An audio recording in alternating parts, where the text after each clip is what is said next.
እመቤታችን በምድር በኖረችባቸው ዘመናት ሁሉ ልጇንና አምላኳን እያገለገለች በሐዋርያት መካከል ሆና ቤተ ክርስቲያንን እያጸናች ከቆየች በኋላ እግዚአብሔር አምላክ ሊያሳርፋት ፈቀደ።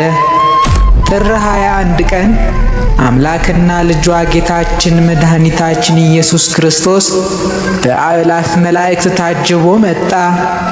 በመጽሐፍ ቅዱስ ለነፍሴም እንዲህ አልኳት፣ ነፍሴ ሆይ ወደ ዕረፍትሽ ተመለሺ፣ እግዚአብሔር መልካም አድርጎልሻልና ተብሎ እንደተጻፈ ጌታችን ቅድስት ነፍሷን ከሥጋዋ ለይቶ በእቅፉ ተቀበላት። ሐዋርያት በእመቤታችን ዕረፍት እጅግ አዘኑ። ጌታችንም የእመቤታችንን ሥጋ ለሐዋርያት ሰጥቶ በክብር ቅበሯት ብሎ አዘዛቸው። ሐዋርያትም ቅዱስ ሥጋዋን በቃሬዛ አድርገው ወደ ጌቴሴማኒ ይዘውት መጓዝ ጀመሩ። ይሁን እንጂ በኢየሩሳሌም የነበሩ አይሁዶች እመቤታችንን በሕይወት እያለች ይቃወሟት እንደነበረው ሁሉ በሞቷም ቀድሞ ልጇ ተነሳሁ እያለ ሕዝቡን አስቸገረ። አሁን ደግሞ እርሷም ተነሳች እያሉ እንዳያውኩን ሥጋዋን እናቃጥለው ብለው ተማከሩ። ታውፋንያ የተባለ አይሁዳዊም በድፍረት ሮጦ የእመቤታችንን ቃሬዛ ያዘው። እዚህም ጋር የመለኮት እሳት ታውፋንያን ቀጣው። የቃሬዛውን እጀታ የያዙት እጆቹ ተቆርጠው ተንጠልጥለው ቀሩ። ታውፋንያ በሠራው ስህተት ተጸጽቶ እመቤታችንን ቢማጸናትና ሐዋርያት ቢጸልዩለት እጆቹ ተመልሰው ድነውለታል። ይህ ተአምር የእመቤታችንን ክብር የሚገልጽ ታላቅ ማሳያም ነው። ታውፋንያ በተባለው አይሁዳዊ ላይ በደረሰው ተአምር ምክንያት አይሁድ ይበልጥ ተቆጡ። ይህች ሴት በሕይወት እያለች ብቻ ሳይሆን በሞቷም ተአምር እያደረገች ልታውከን ነውን?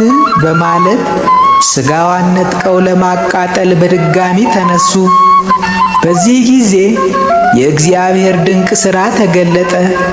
ሐዋርያት ሥጋዋን ይዘው ወደ ጌቴሴማኒ ሲጓዙ ሳለ የእግዚአብሔር መልአክ በብርሃን ደመና መጣ።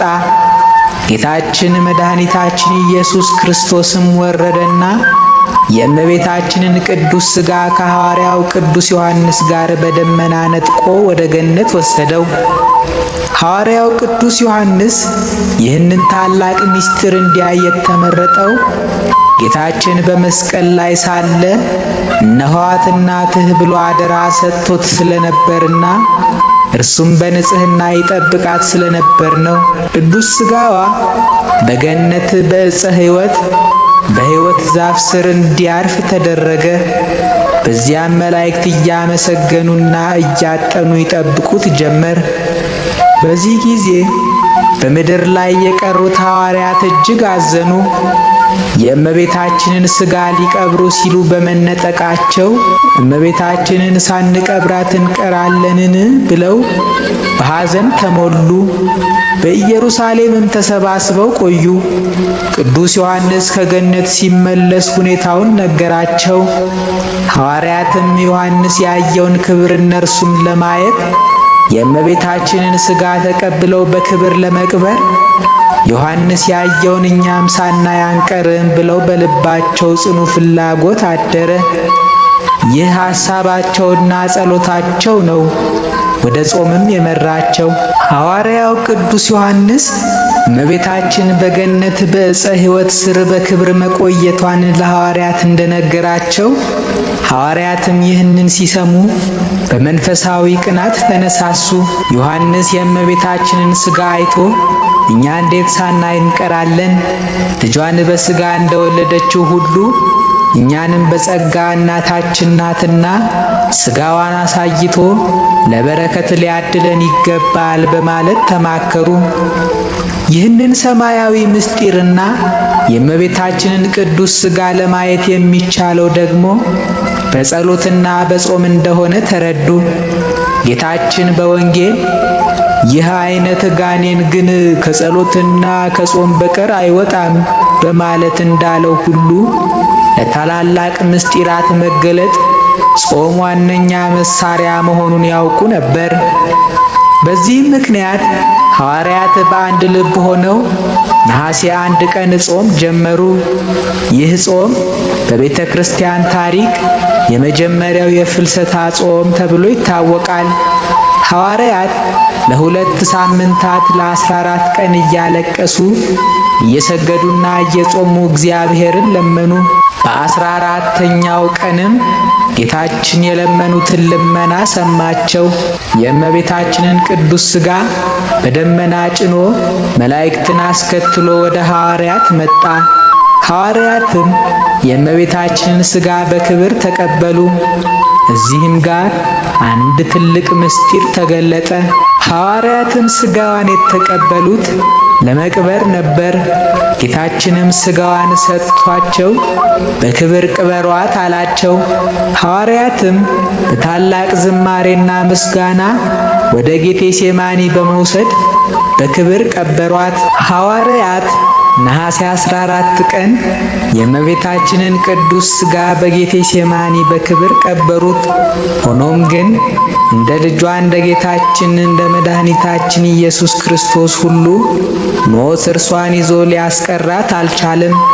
መዝሙረኛው ዳዊት አቤቱ ወደ ዕረፍትህ ተነስ አንተና የመቅደስህ ታቦት ብሎ አስቀድሞ እንደተነበየው በጌታችን በኢየሱስ ፍቃድ እመቤታችን በሦስተኛው ቀን ነሐሴ 16 ቀን ተነሳች።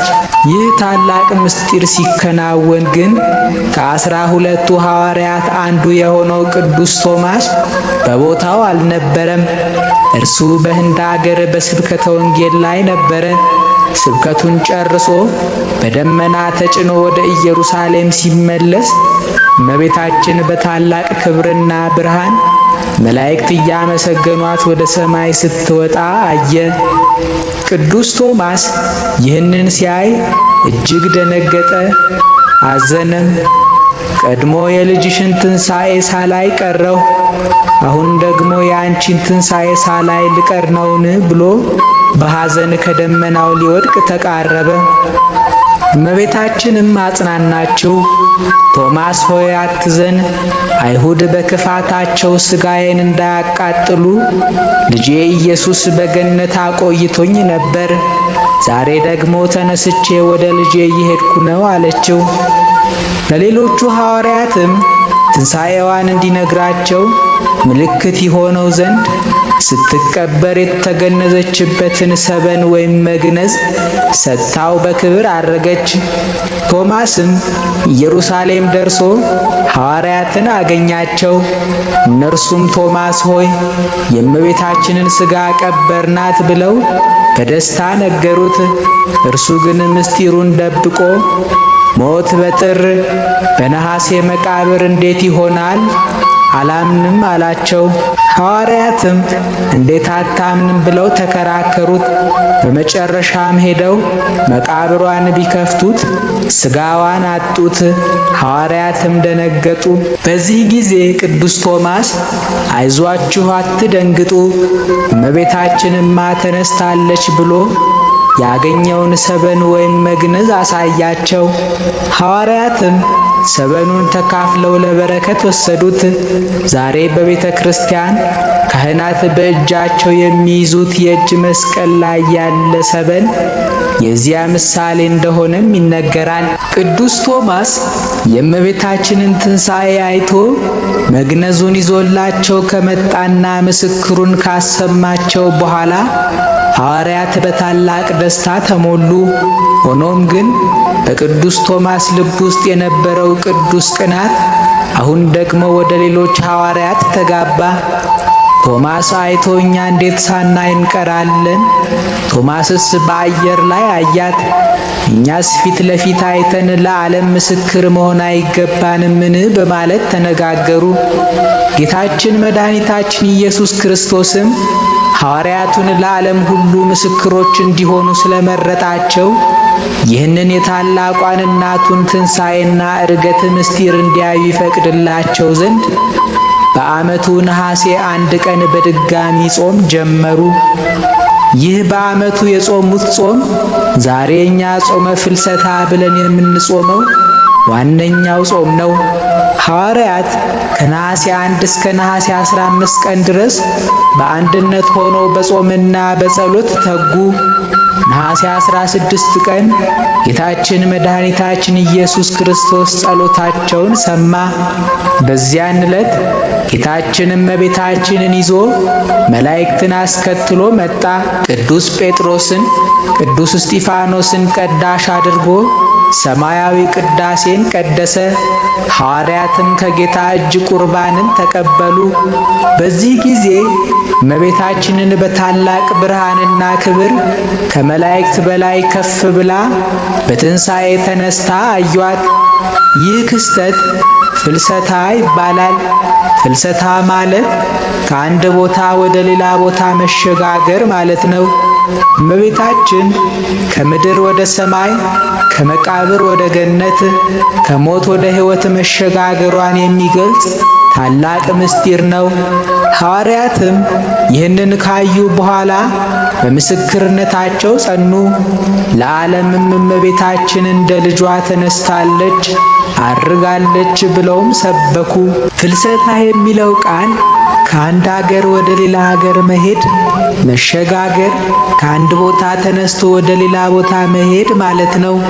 በዚህ ታሪክ ውስጥ ፍልሰታ ለማርያም ስንል የእመቤታችንን ከምድር ወደ ሰማይ መነጠቅና ማረግን የሚገልጽ ነው። እመቤታችን ለምን ሞተች? ለምንስ ተነሳች?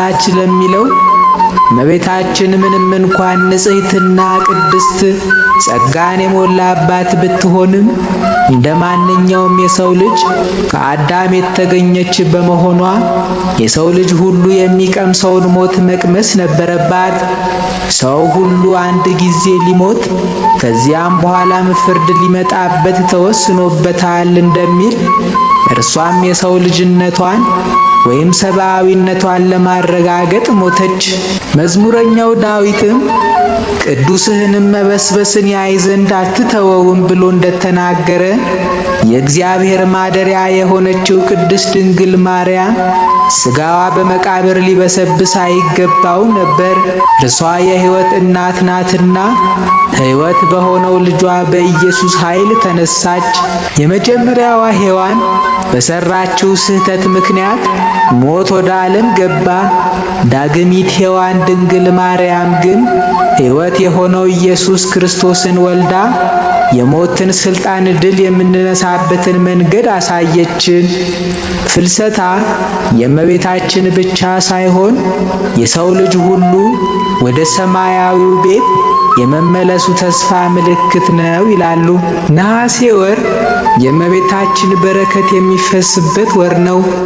ሐዋርያት እናታቸውን ፍለጋ ጾመው ያዩባትን ዕለት እኛም እመቤታችን ሆይ በረከትሽን አፍሺልን ብለን እንጾማለን። ይሄ ጾም የልጅና የእናት ፍቅር የሚገለጥበት ነው። ነሐሴ የምርት ማብቂያና የተስፋ መጀመሪያ ነው። ምዕመናን በቤተ ክርስቲያን ሱባኤ ይገባሉ። ሱባኤ ማለት መቆጠር ወይም ሰባት ማለት ሲሆን የሰባት ቀናት ወይም የሁለት ሳምንታት ክፍለ ጊዜን ያመለክታል። በእነዚህ 15 ቀናት ምዕመናን ከቤታቸው ወጥተው በቤተ ክርስቲያን ድንኳን ጥለው ወይም በጎጆ ውስጥ ተሸሽገው ከዓለማዊ ወሬ ተለይተው በጾምና በጸሎት ይቆያሉ።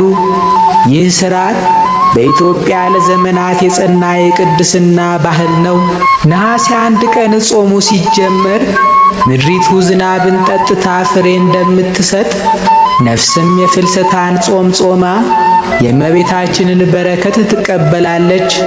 የ15ቱ ቀናት ሱባኤ ሐዋርያት ያደረጉት የመቆየትና የመጠበቅ ምሳሌ ነው። ነሐሴ 16 የትንሣኤዋ ዕለት ደግሞ የሰው ልጅ ከሞት በኋላ የሚጠብቀው ክብር ምልክት ነው። የእመቤታችን የፍልሰቷና ዕርገቷ ምስጢር ሥጋዋ በመቃብር እንዳይበሰብስና እንዳይፈርስ ጌታችን ሥጋዋን ከነፍሷ ጋር አዋህዶ ወደ ሰማያዊ ክብር አሳርጓታል። ይህም ትንሣኤ ዘበአማን እውነተኛ ትንሣኤ ይባላል። ሄኖክና ኤልያስ ሳይሞቱ ወደ ሰማይ አርገዋል። እመቤታችን ግን ሞታ ተነስታ ነው የፈለሰችው።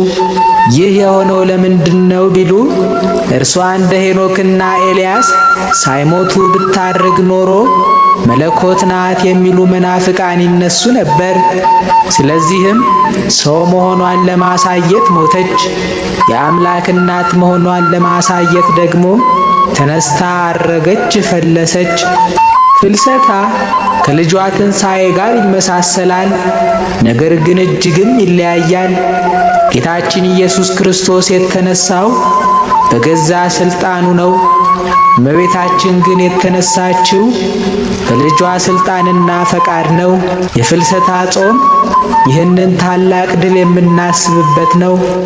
ሐዋርያት ለምን ጾሙ ቢሉ ቶማስ ያየውን ጸጋ፣ የእናቱን ትንሣኤ እነርሱም ለማየት ካላቸው ጉጉትና ፍቅር የተነሳ ነው። ይህም ለእኛ ሱባኤ ለበረከት የሚሆን ምስጢር እንደሚገኝበት ማሳያ ነው። ሊቀ መላእክት ቅዱስ ገብርኤል ጸጋን የተሞላሽ ሆይ ደስ ይበልሽ እንዳላት በትንሣኤዋና በፍልሰቷም ሰማያዊው ዓለም ሁሉ ደስ ይለዋል። ፍልሰታ ለማርያም የሰው ልጅ ተስፋ ነው። ምክንያቱም የእርሷ መፍለስ የእኛም ወደ ሰማያዊው መንግሥት የመመለሳችን ምልክት ነውና። የእመቤታችን ቅድስት ድንግል ማርያም አማላጅነት፣ የፍልሰቷ በረከትና የልጇ ቸርነት ከሁላችን ጋር ይሁን።